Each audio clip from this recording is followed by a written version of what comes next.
Hello, my name is Florian Hansemann. I'm from Munich in Germany, and I'm very happy to speak here today on this nice conference. And I'm doing offensive security. And today I try to give you some examples why cybersecurity isn't as complicated as most companies told you. So my topic today is there is no magic in cyber. And let's start. I have a very short table of contents today. I will give you just 2 slides about my person, so you have an idea how it's going to talk today. Then I have some quick fails from many companies or from my customers during my penetration testings. And then I have some war stories called Incredible but True, with practical experience. And in the end, I will close the cycle and talk about the magic in cybersecurity. So enjoy. Who am I? I already told you, my name is Florian Hansemann. I'm a security expert in offensive security. I was named along 21 best cybersecurity accounts on Twitter by Sentinel-1 in 2019 and was named by TechBeacon in a list of 21 best security resources for offensive security and red teamers. Besides this, I disclosed several vulnerabilities. For example, last year in SolarWinds, I have about 25,000 followers on Twitter. And yeah, I also found some security issues in Microsoft and Intel as well. So I know a bit about security in general. Quick fails. Yeah, the top number one for all companies out there are Office macros. Most companies use the default settings from Microsoft Office settings for your Word documents, PowerPoints, or Excel sheets. And this is very good for attackers and a very bad idea for you. So I bring you along a short example because, yeah, you may not have seen PowerShell or PowerShell macros until today. So I bring you along a short and very simple example here. Yeah, this macro does not special things at all. It's just downloading a file from my command and control server, which is called POC message, and it's then executed it. And that's everything you have to know at this stage. And I also built you a small animation here to illustrate this example. So the user has to enable macros here, and then is clicking on the password field on the protected Excel sheet, which is not protected, but just used to trick the user into enable the macros. And you see here, the PowerShell screen is come up, and also the message box is popped. So in a real attack, this would also everything will happen in the background. But to show you this example, I just do it this way. Yeah. So, and then you see also the file downloaded on the desktop in the left corner. Yeah. So what can we do about this issue or this huge problem in most companies? Because 80% of all phishing emails are using Office macros to compromise your clients and your customers. So we have 2 possibilities here. The easiest way is to block everything about macros in your company, if possible. A lot of companies don't need macros at all, so just disable these. If you need macros in your company, you have to use signatures or macro signing. This is a bit of pain you have to go through because it's not easy to roll out something like macro signing in an automatically way, but that's the way to go because yeah, these are the only 2 ways to protect you against Office macros, which is quick fail number 1. Yeah, another example I see in most of my assessments is that most tasks are done by administrators with domain admin rights. So I landed on a client through a phishing email, for example, and then I look through the domain structure and run my Bloodhound and Sharphound tools, and then I will see in most cases that there are plenty of clients or outdated server which has domain administrator sessions on there. So I have a free choice which system I will compromise at first to gain domain administrator rights, because it's the easiest way to gain domain admin rights in your enterprise, to compromise old systems or just any client within domain admin session and get local system right there. Migrate into a domain admin process or get just the hashes from. Yeah, I also bring you here a short example for this issue. So in the middle, you see the group of domain admins. Sorry, it's German, so you have this letter here. But yeah, you see that's about 16 or 12 domain admins here, the green bubbles, and all of them are connected to several accounts or several computers on this graphic. So these are the red dots. And yeah, I could just choose one of these. On the right corner, you see I compromised just one client because it was outdated, an old server, and one domain admin has a session on it. So yeah, what can we do about this issue? Microsoft already wrote plenty of papers about this issue and how to solve this issue. And the magic word here is Microsoft tiering model. So you have to separate the systems and user groups regarding their tasks and important and risk in your company. So for example, in the tier second level, you put in all your printers and default clients and so on, which are not very important for your business at all. So if there will be a compromised system or compromised user, you cannot reach tier 1 or tier 0. And in tier 1, for example, you can drop all your servers with application or databases. And in tier 0, you have your domain controller and maybe your ticket system, which is important, or antivirus and patching system like SCCM. Yes. So yeah, just try it out, configure it, because it's not as difficult to implement, to use admin groups which are only permitted to administrate systems in the regarding tiering zone you can see here. Yeah. Yeah, another one which is very, I call it the deceptive security feeling of the customers, because most customers think if they have a firewall and an antivirus solution, they are fine and they are safe. And yeah, I have to tell you that's not true, because most firewalls are configured with only blocking inbound traffic from the outside. So if we are sending as always, sending a payload with a reverse shell, for example, here the easiest one, I'm waiting for this shell. The connection is out from the internal network, out of the internet to my command and control channel. So the firewall doesn't help here. I don't talk about IBS, IDS and the like at this moment, just the simple firewall and the internal secure network, which can't be reached. That's the point. It can be reached through a phishing email, for example, and then you get a reverse shell. Another example is the antivirus problem. I bring you very simple and old PHP backdoor here to go through it, because it's very easy to understand and to follow. You will mention the detection rate in the bottom, which is telling you that just 11 of around 60 scanners are triggering the hashes of this file. The reason here is that this all or most scanners on VirusTotal are configured to find malware on client systems and not on web servers and the like. So the rate is fully okay on this stage.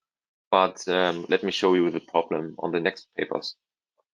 So we have this 11 rate of 60 scanners. If we cut off the comments of the source code here, you see that the detection rate dropped on half to 5. This is not the best solution here. And in the end, if we rename the variable CMD into secret, yeah, we have just one antivirus solution which will find the behavior of this file as malicious. So antivirus and firewall is a deceptive security feeling for most customers, and we have to do additional things. And these things are segmentation, hardening, and monitoring. I will go from left to right.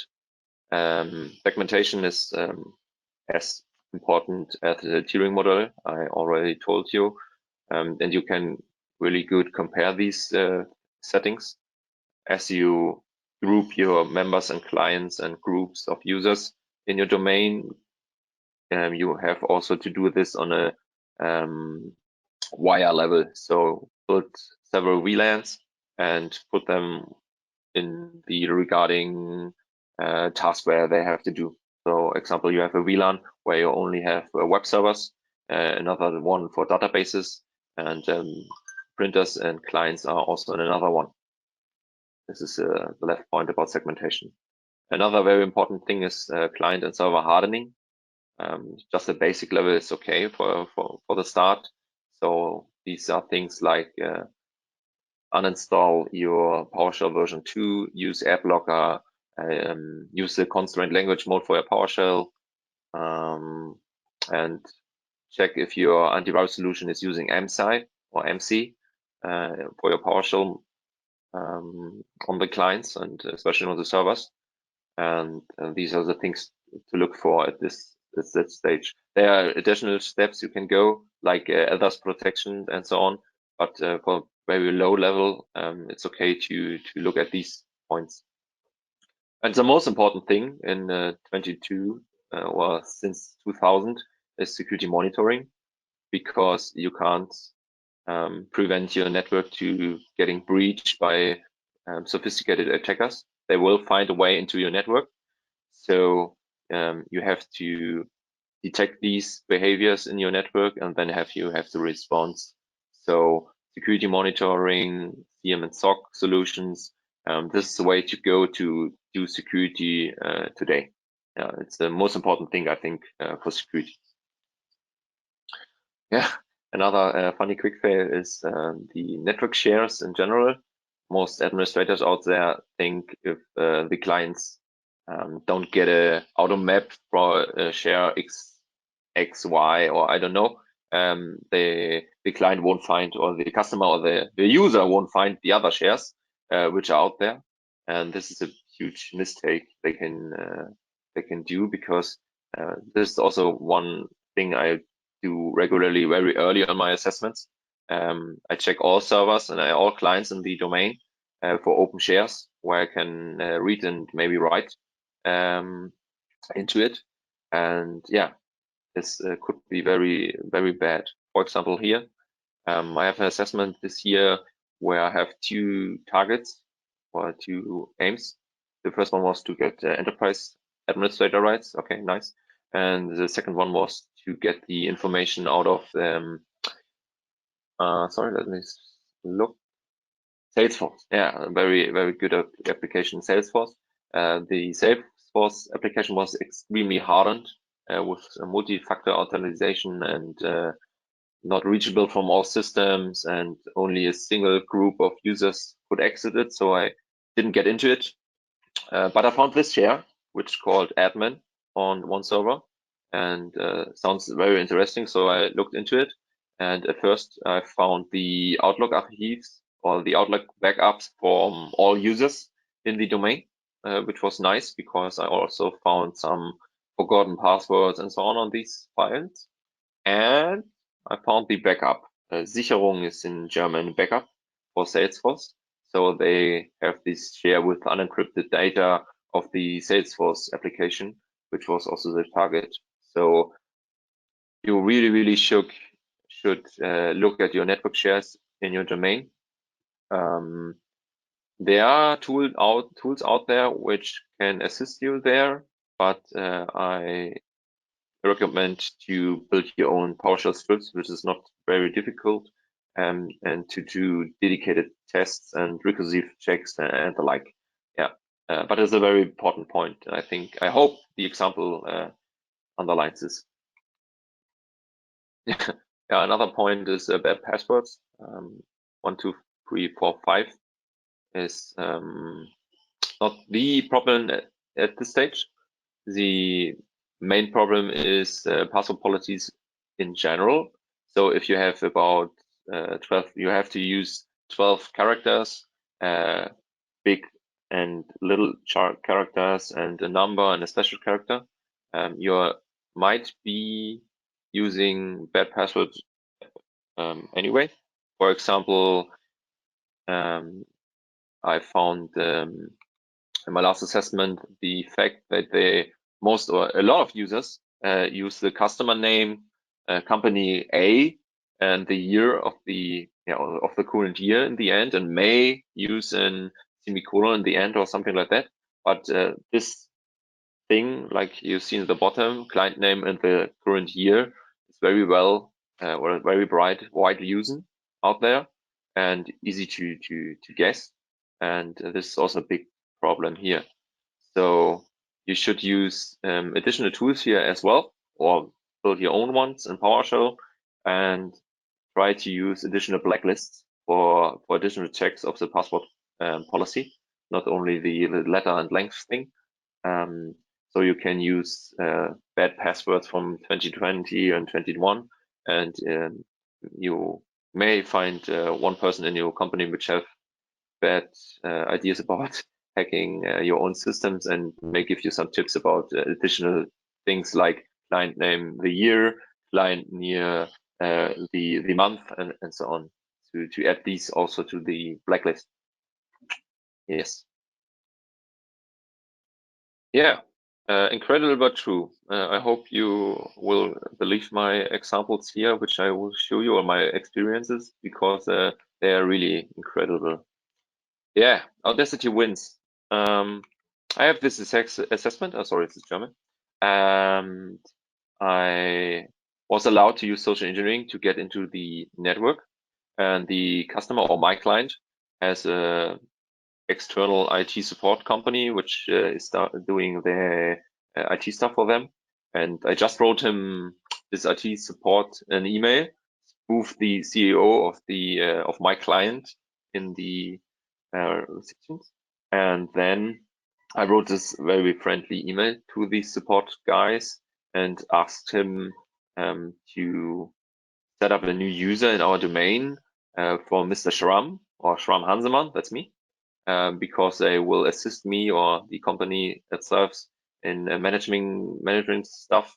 And so he needs a VPN access, and the CEO is on vacation for the next days.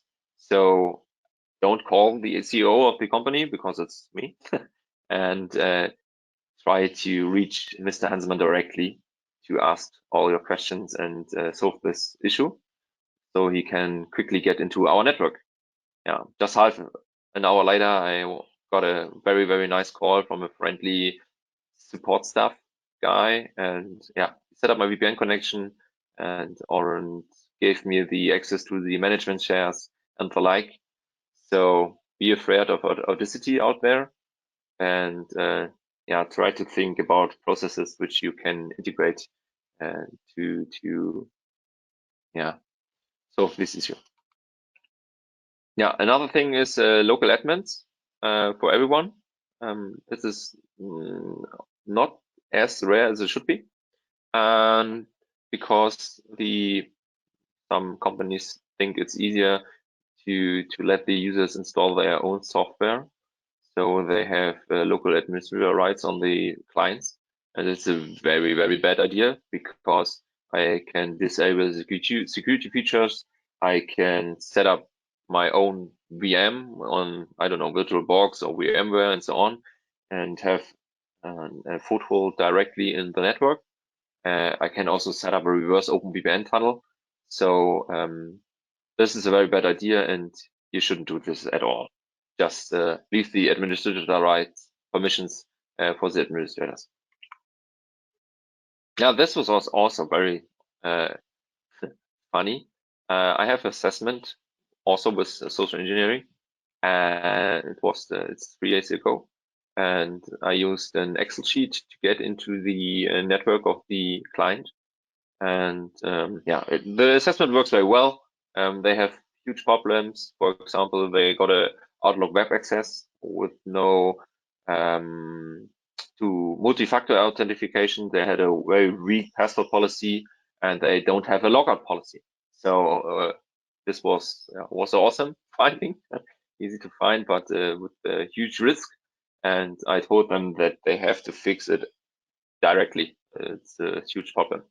3 months later, I was on holiday with my family in Italy, and just got an email from my command and control server here called Red, and he told me that there is a session opened on a client to start hunting the administrators in the network.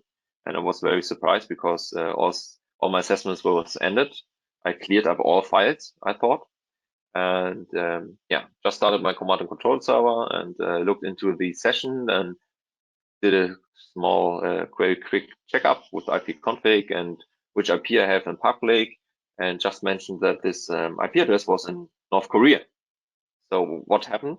My client didn't fix the findings from my penetration report. So the Outlook web access was not secured with the multi-factor authentication and so on. And someone broke into their Outlook and gathered all files from the web server or from the mail server and checked all files. And through checking all these files, they also checked my Excel sheet. So this honeypot was a very, very good help to know about this attack is ongoing. But it shows that you really should aware about critical findings and penetration tests.